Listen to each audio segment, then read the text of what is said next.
I'm Mike. I'm Jason. This is Snake Envy. So, feeding tip wise, we've been doing that for the past few weeks. You and I have both kind of downplayed a little bit the idea that, hey, snakes are gonna fast. We're not always gonna know why. It's not typically a big deal. When is it a concern to you, though, as a breeder, particularly with all the neos you deal with every year? When do you get concerned when a snake isn't eating? Because I do agree that a lot of people out there on social media world and a lot of the hobbyists and pet owners like me, a lot of people do get a little too panicked and a little too stressed about what's just a few weeks of not eating. But in your world, how long is too long? When do you get concerned? Or is it something other than just the snake not eating? What tells you maybe, for example, that, hey, this is a big deal. I got to get something in this snake? Usually I look for body weight. It's not so much, I don't look at, time is off. Time is a concern. But I look at the body weight, Yeah.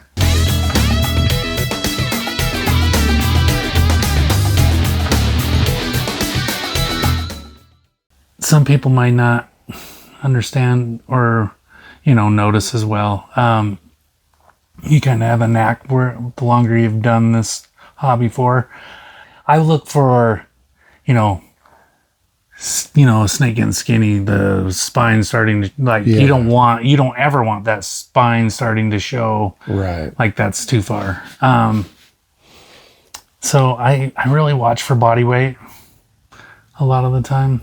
And, every species has a different metabolism, right? And I've had mountain king snakes, Arizona mountain king snakes go 11 months without eating. Wow. And then it caught up to its and siblings. And they don't really diminish. They still look healthy at the, Well, and that one thing, Arizona mountain kings, Pyro, man, they really have a slow metabolism. They can go a long time. They really only eat 6 months out of the year probably anyway. Yeah. So they're built for long gaps. Yeah. Other species, not so much. Garter snakes, they're going to diminish within, you're going to see stuff in a month probably. Right. I always tell people, particularly pet owners, if you're not spending a lot of time with your snakes, if you're not handling your snakes regularly, I always say it's fortunate for me because my office is my snake room. I see my snakes every single day, and I see their activity levels, and I see or I hear who's moving about. And it's very easy for me sometimes just to pop open a tub if it's not one that's on display and just see what snakes are up to pretty much on a daily basis. I become very familiar with their patterns, their routines. Yeah. And if it's been a few days and I haven't noticed someone out and about, I notice. Yeah. And I'll take a peek. And usually it's because they're in blue. But I always tell people, you've got to learn what normal looks like and feels like.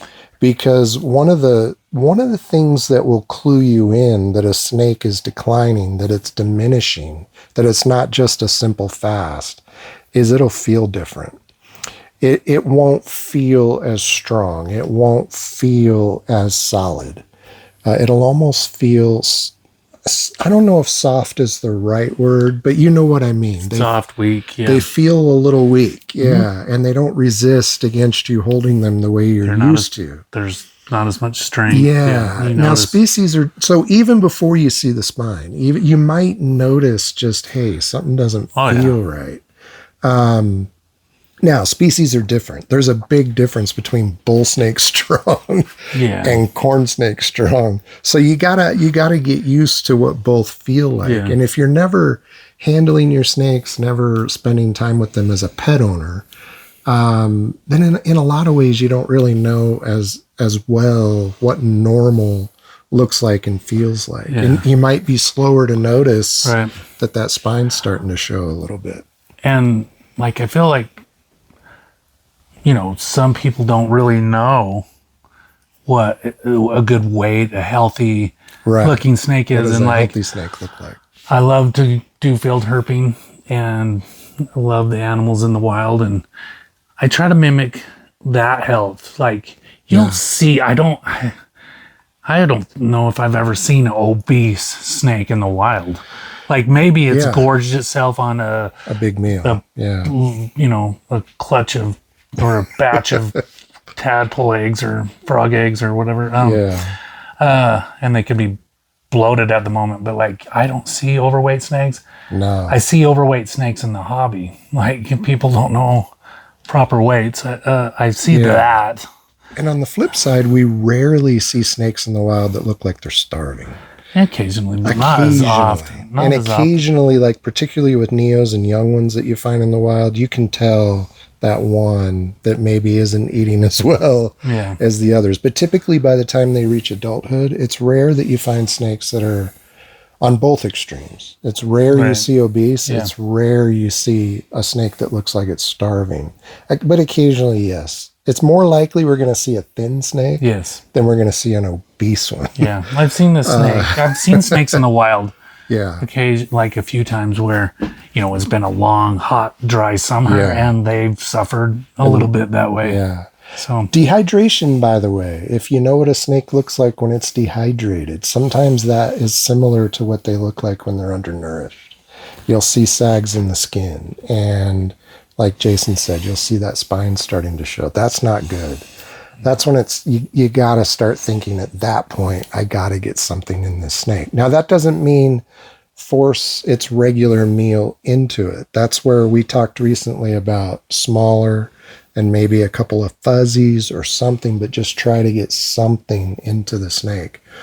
The one thing I would mention is that if you do go to a vet in a situation like that, they're not going to feed a snake a whole prey item in a force feed. What they're going to do is what's called gruel.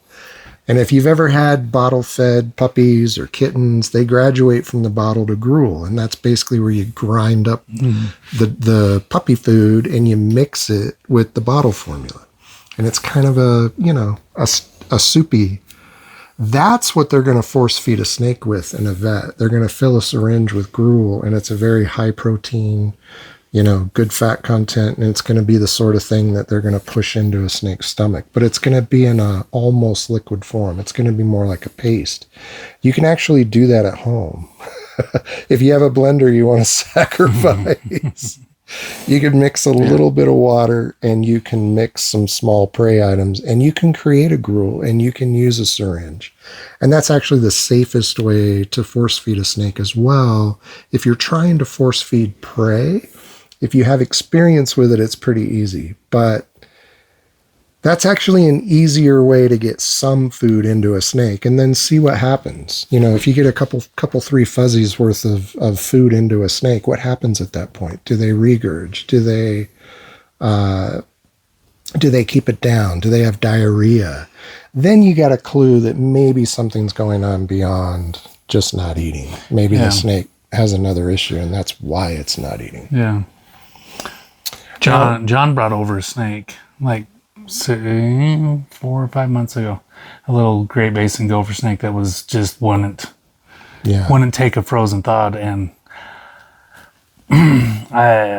it was thin. It was starting to show a little bit. Was concerned, just not thriving. But it wasn't too bad off. I started feeding it live because that was that's always the first trick. Yeah, yes. And that's always my first. The snake, it took about 2 months, but that thing looks great now. And it's taken frozen thawed. It just, a lot of snakes, they might not take a frozen thawed pinky or whatever prey.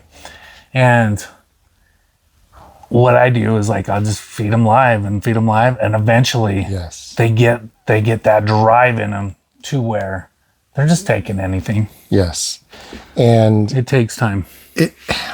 You just have to snap them into a habit. I always talk about consistency. There's a difference between a snake who won't eat and a snake who's eating consistently and a snake who's okay at eating.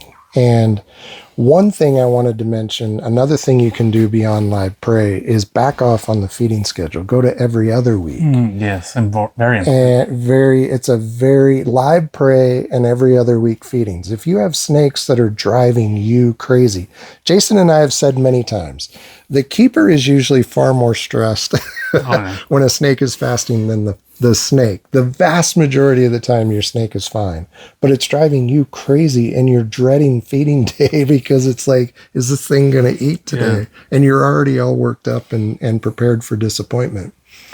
There's two things I would always recommend: live prey. And again, go a little smaller. Don't force your snake to have to kind of do battle with maybe a larger prey item when it's already not eating well. So if you think it should be eating a hopper, maybe give it 2 or 3 fuzzies. And it's not going to have to struggle to, eat those fuzzies. But the second thing is back off to every other week. Yeah. And this is for your sanity. And the animals. And you're giving the animal a little bit of a break, because part of what the snakes does start to feel is, we're doing this again. It's pressure. You're going to try to get me to eat this again. So just back things off and give a snake a little bit of a break. And usually what you'll find is that over the course of the next few months, your snake is actually going to eat more on the every other week schedule than it ever would have on the weekly. But it feels better, you feel better, and the whole situation just improves. Now, it could very well be that after a few months, that snake is eating weekly. Oh, yeah. But it's just a way to kind of transition a snake from poor eater to better eater. Yeah. And it's always better to be eating every other week than 1 week on and 3 weeks off. And, it's a nightmare. Yeah. And so I would just say, like, a lot of the younger stuff could be, snakes are triggered by scent, not as much visual. I mean, they are. It depends on the species. It does, but a lot of them. But a lot of it is. But a lot of it is smell. You've got to change your prey items and alter. Wash pinkies, lizard scent, whatever. And then with your older stuff, when they quit, they kind of go off feeding. Usually, it's a temperature thing, or it's seasonal. Yeah, seasonal temperature. There's multiple things. A lot of the times, I'll just let them starve I'll just let them do their thing for 3 or 4 months sometimes, and then they'll come back with a vengeance. And that happened this winter. I had probably 15 snakes that didn't want to eat for months and months. And I just, you could cool them, you can do all kinds of things. I just let them go. Yeah. They're fine.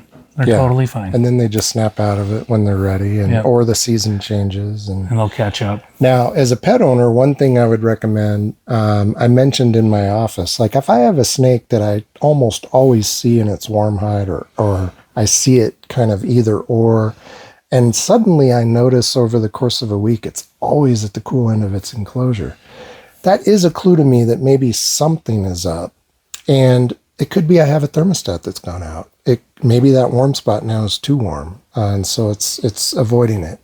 But that could lead to a feeding problem. And so if it's coupled with a snake that hasn't eaten in a couple weeks, and then I observe, why is it always over here now instead of, I usually kind of see it in either place. Now I start looking, and I say, okay, is my thermostat working? I'll get out my temp gun. Is the hot spot still where I want it? Blah, blah, blah. So sometimes the not eating is a clue that you want to go through your husbandry, you want to go through some steps, and you want to say, hey, anything going on? Now, lastly, so we've kind of identified, okay, I am worried about my snake. One thing too, get a little kitchen scale, deli cup or something you can put your snake in, or a small tub. We have both talked about the fact we never weigh our snakes. The only time I ever weigh a snake is if I think it's declining, if I think it's losing weight. And I will immediately take a base weight in grams. And then I'll check it again in 3 days. And I'll check it again in 7 days. And I'll check, and see if it is actually losing weight. When snakes are losing weight, it's a problem. Like Jason said, a lot of them can fast for months and they still look healthy. Oh, yeah. But if they're losing weight, there is an additional problem. It may just be that they're not eating enough, but it could be something else that requires some treatment. But taking a base weight, weighing it every few days, that's the only way you're going to know for sure, is my snake losing significant amounts of weight. And that doesn't mean it lost a gram in 2 weeks. It means, 5 grams in 3 days. Now you got a problem. So I do want to mention assist feeding. We talked about force feeding, and that's kind of the extreme. That's kind of a last resort. Assist feeding is simply taking a prey item, and I usually do it by hand. I'll hold the snake, I'll hold like a fuzzy, and I'll work it in, usually through the side, and then work my way up to the front of the snake, and just try to simulate what it would look like when a snake first starts to eat. Quite often, the snake just gets triggered. Oh, I'm eating. And then boom, and the snake will just take it down from there. Sometimes assist feeding gives you a clue as to whether, this is just a fast, I'm going to snap him out of it and he'll be fine. Man. But if your snake just absolutely is fighting you every step of the way, will not eat, will not eat, will not eat, again, that's where I would then go to, okay, let's take a weight, let's see what's going on. And then I start thinking, okay, this snake literally does not want to eat for some reason. It could just be seasonal. But now I'm thinking about, okay, what else? So that segues into another topic. Sharing with you guys our Gopher Gulch locality here in northern Utah and our quest. We're gonna do a little more detailed video, and we're also talking about doing a live, or maybe we'll talk about this as well. But this Gopher Gulch locality, the patternless snakes are the ones that we've really been trying to find. But there are also snakes that have kind of this tiger striping. And so this is a good example of a snake where, I don't know that I would consider this patternless compared to some of the others we've found.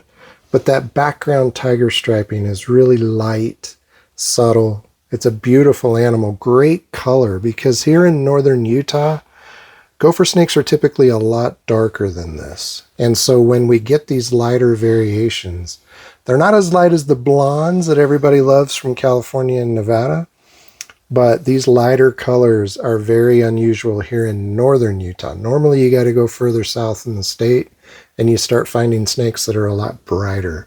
But here in the north, they tend to be pretty dark. And they just get darker as you go into Idaho, for example. So finding these light ones is very cool as well. But check out that pattern. We're calling that tiger striping. It takes the place of that chain pattern that's normal in gopher snakes. And this gal was literally just found today. It is female. We've been looking for a patternless female. She's not quite it. She's also not quite as old as we were hoping to find this spring. We were hoping to find a breeding age female. And it looks like we're not going to be able to do that adult. But this snake is probably about 2 years old. And so who knows? I mean, maybe next year, definitely the year before, she'll be ready to breed. So the female, good we found one. We also found that crazy female we showed you a few weeks ago that had all kinds of different aberrancies going on over the course of her body. This is a very clean, really beautiful example of how these aberrancies work, where you get a snake where her whole body is pretty consistent. Now, let's show you a couple of other examples of male snakes that we have found this spring, adults, for comparison to her. A much bigger adult in this example, but this is a male from Gopher Gulch. Now, when we say patternless, obviously there's a lot of stuff going on there in the background, but it all kind of blends together and it gives you that patternless appearance. But you can see some of that tiger striping coming on here by my thumb. But basically that chain pattern that is very normal on the gophers is gone, and it's replaced by kind of this background noise that's made up of stripes and tiger stripes. But this is a big, good example of a Great Basin gopher snake here in Utah. Size-wise, this is a pretty good sized snake. They average, they'll get into the 4-foot range. This guy's probably close to that. We have found some bigger examples at Gopher Gulch, but this is a big adult. But this one's a male. If he had been a female, This would have been the find of the spring. So still an impressive snake, still will be absolutely part of our breeding program, but not the female we were hoping for. So now we're going to show you an example of a snake that really highlights in adult form the tiger stripes. In between size-wise, so this one's probably, let's say, 2 or 3 years old. A little bigger than the female we just showed you, much smaller than the male. But look at the tiger stripes. So this is an adult, adult form. Those tiger stripes are coming through much more clear than the female we showed you. And look at the colors. Again, light. There's kind of some peaches and some salmons. And look at that neck. Orange and pink and, amazing colors.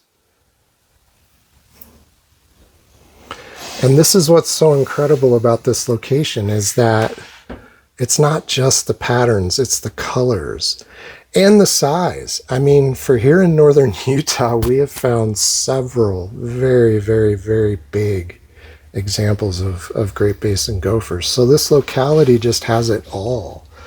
But look at those tiger stripes. It's amazing. What's also very cool about the snakes in this locality is no matter what is going on their body, their heads, faces, necks always look very normal. They always have very normal patterns on their heads, faces, and necks. And that's what's so cool about it, is they look normal for that first 3-4 inches and then boom, anything goes. But great example of the tiger stripes. So between the tiger stripes and the patternless, those are probably the 2 coolest anomalies we've found out there. But look at the colors. Amazing on this guy. Which is, it's one thing when a snake is just not eating. But what are you looking for maybe in combination with that tells you I've got a problem? This is a snake that isn't just fasting, it's in poor health. There's an issue that we probably have to address. Yeah. What are some of those clues that tell you that? Some of the things I watch for is like weird looking stools, Yes. Any stringy, runny, gross, weird, Yes. odd looking colors. I watch for that stuff, and that may be a sign that, hey, this snake has a bacteria issue. It's sick, infection. It's sick. And so that's definitely a cause factor too. A lot of times. Yes. I myself use a lot of flagell for treating snakes. It is also an appetite stimulant. So sometimes if I have an animal that won't eat, and I think, and it's, if there's any, I've treated them that way to see if that will jumpstart them, and it has a few times. Yeah. Most of the time, it's usually if you just clean up that issue they have, and then they'll be back to normal. I've done this a long time, so I know what kind of to look for. Yeah. So. We talked about lethargy a little bit. We talked about just that feeling of weakness. If you're combining that with not eating, then yes, you're at a point now where it may not just be that a snake doesn't want to eat for whatever reason. There could be an underlying health issue. I agree with you 100% on stool, and I'll go back to what I said earlier. Get to know what normal looks like. So when you're spot cleaning your enclosures, just don't get through that as quick as you can. Now, for Jason that has hundreds of snakes in this room, I promise you he's still paying attention. Oh, I know. To what it looks like. I know. When we only have a few snakes at home or one, there's no excuse to not be very familiar with what normal stools look like. I take care of my animals, and so I don't have someone else take care of them. So I know them. I know which ones are eating, which ones are spotty. I know all those little things. It's kind of up in my head. I probably should take little better records. Yeah. But I do know. And so, knowing your snake, knowing what's normal. And we've Really? talked about it before, but just because you have 5 king snakes, let's say, it doesn't mean all their stool always looks identical. It's no different than us or any other animal. There's going to be slight variations, but in general, king snake poop looks like king snake poop, and gopher snake looks like gopher snake. And, generally you get a feel for what they look like. But pay attention. Pay attention to what normal looks like, so when something's not normal, it's going to jump out. Now, unlike dogs or cats, where occasionally they throw up, occasionally they have diarrhea, and typically all you need to do is, back off on their diet for a few days and feed them bland things, and then everything's fine. It's the same way with us. We can throw up or have diarrhea. We'll be fine. In my experience, and you tell me whether you agree or disagree, it is not typical for snakes to have diarrhea. Once in a while, you'll just have a runnier stool than normal. And for example, I feed a varied diet. Chick poop does not look like rodent poop. Right. They look a little different. And that's okay. But diarrhea, I mean liquidy poop, is not normal in snakes. And it is a cause for concern anytime it happens. Now, twice in my life, I have had snakes that not only had diarrhea, but it, in combination with not eating, it was bright green. Now, what I think was happening is it's liver issue and it's bile. So the bile is making its way into the poop, and it's a bright green color. You can't miss it. It's like neon. Yeah. If you have something like that happen, immediate vet care. Like, you need to have antibiotics on board immediately, and you also have to have blood work done so they can figure out exactly what antibiotic to give your snake. But once it reaches that, your snake is maybe too far gone, but it needs antibiotics immediately. So there are some things like that.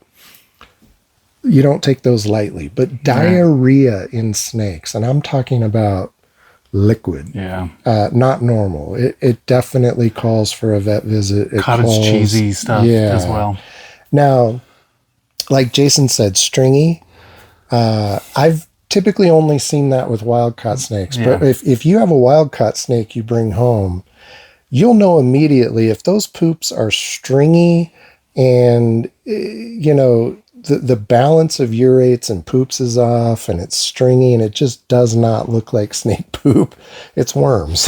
You can treat it. So it can absolutely be treated. Now, for the pet owner at home, take a fecal sample into your vet. They'll look at the fecal under the microscope. They'll identify what parasite it is, and they'll give you a liquid treatment that you can give your snake that lasts a few days, and boom, you're good. It's no different than deworming a dog or a farm animal or anything else. It's a very easy thing to do. But diarrhea in the snake world, or those stringy, very abnormal looking poops, not good. Take those seriously. One thing I'll add too is, like, if you do have a snake that hasn't ate for a month or two, and it does, like, they don't have a lot in them, like, as far as food and stuff, sometimes they do a green or a weird color fecal, and it's just because there's not anything in their body. It could be a sign that they're sick as well. Yeah. But sometimes you just feed them, that once they start eating, that goes away. I get that a little bit on stuff that hasn't eaten for months. You'll sometimes see something, not massive, just little things here and there. And there may be people thinking, why would your snake be pooping if it hasn't eaten for weeks or months? Snakes can hold poop. They do not have to poop the way we do. And so snakes hold defense in the wild hold poop in the wild for defense. That's what they mix with their musk and all that. So snakes don't always poop out everything they have, and sometimes they hold some of it back. And so even if a snake hasn't been eating for weeks or a few months, you'd be surprised. They can still poop. And yes, that poop may not look normal. And the green, by the way, that I'm talking about, it's toxic. Neon. It's unmistakable. It almost glows in the dark. And the diarrhea is kind of gritty.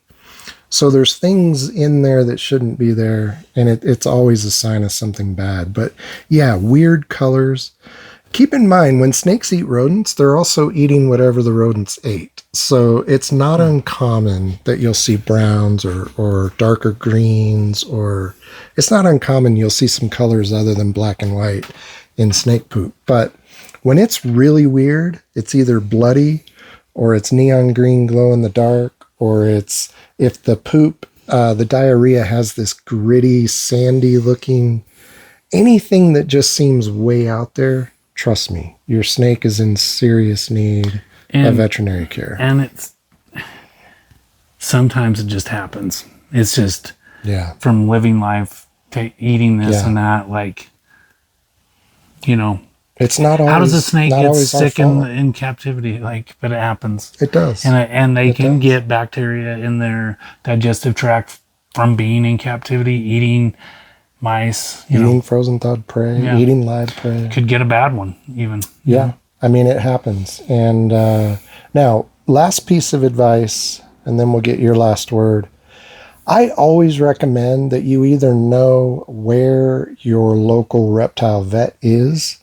If for no other reason that you can get a fecal done, or maybe you can get blood work done. I personally don't think snakes require a ton of veterinary care. But when you do identify a potential problem in a snake that is definitely declining, that's where a vet can help you with a force feed. That's where a vet can help you with blood work and fecals and do those things so you know for sure what's going on.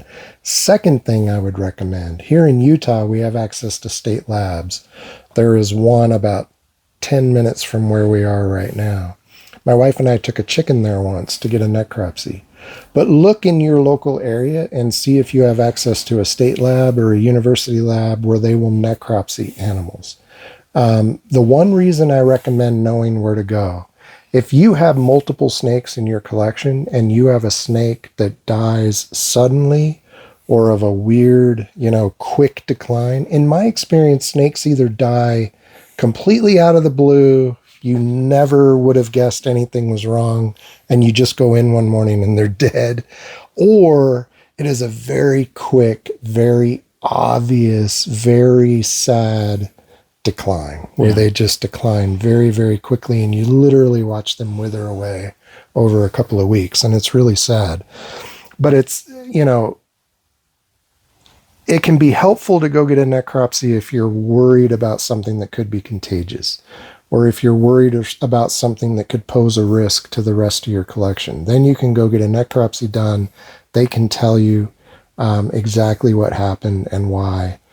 And that gives you peace of mind that the rest of your collection's okay, or you might learn. The reason we took the chicken in is we wanted to make sure it wasn't a contagious respiratory infection. Did we need to treat all the remaining chickens? So I always recommend knowing those things. Know where you have access to a reptile vet. Know where you have access to a necropsy.